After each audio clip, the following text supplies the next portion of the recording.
Looking now to Asia, where CBN has been spreading the gospel since 1994. Now in its 30th year, CBN Asia is succeeding far beyond expectations. Lucille Toulousan shares the story. A spectacular and powerful worship concert beyond measure marked CBN Asia's 30th anniversary. Christian artist and longtime CBN supporter Gary Valenciano reminisced about the early days. When I look back now, from what was a dream that I know was put in the hearts of like Pat Robertson and Gordon, it was from what was instilled in their hearts. They pursued it. And now it's 30 years later and here we are. I cannot even begin to count the number of lives that have been moved, that have been saved eternally. In 1994, CBN launched a media campaign, The Answer, to respond to the Filipinos' deepest questions about life, purpose, and faith. More than 13 million viewers responded, and Gordon Robertson took up the mission began by his father, Pat Robertson, by establishing CBN Asia. Now, the scripture that inspired me, that just seemed to be really outlandish, was Isaiah 41, verse 15.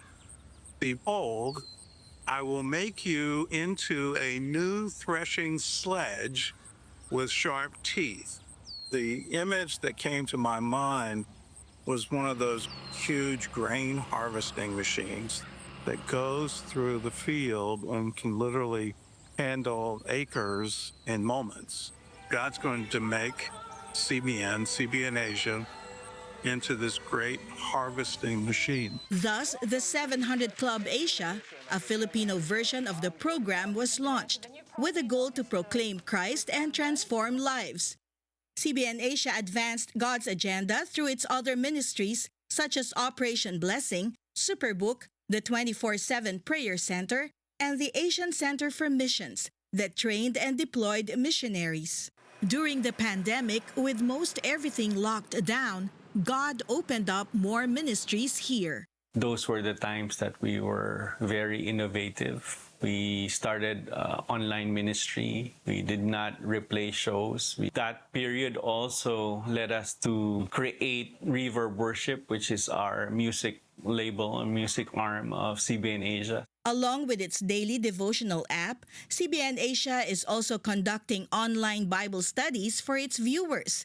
That is being led by its TV hosts. My prayer is that really more of our audience do not just watch on TV, but really go to church, get baptized, get discipled, and grow in the Lord. True to its calling, CBN Asia has expanded beyond its borders by mentoring other regional centers, expanding Superbook to Mongolia and Japan, while also providing help for Ukrainian refugees, earthquake survivors in Turkey and Taiwan, typhoon survivors in Guam, and terror victims in Israel. The high point of the concert came when CBN Asia's Peter Kairos shared the gospel and prayed for the audience. Many testify they experienced God's miracles that night. That included Abby de la Cruz. In 2022, an X-ray showed nodules in her lungs, and this year they found a lump in her neck. The Lord is healing someone with lumps on your lungs. They saw growth on your lungs. The Lord is removing that. I realized the Lord is healing me. When I got the result of my laboratory tests, my lungs are clear and the lumps are gone. As we look back on 30 years in God's faithfulness, He gave us every success. He constantly watched over us to make sure that we would be on the right path and the right path to becoming the threshing sledge that He wanted us to be. Lucille Toulousan, CBN News, Manila.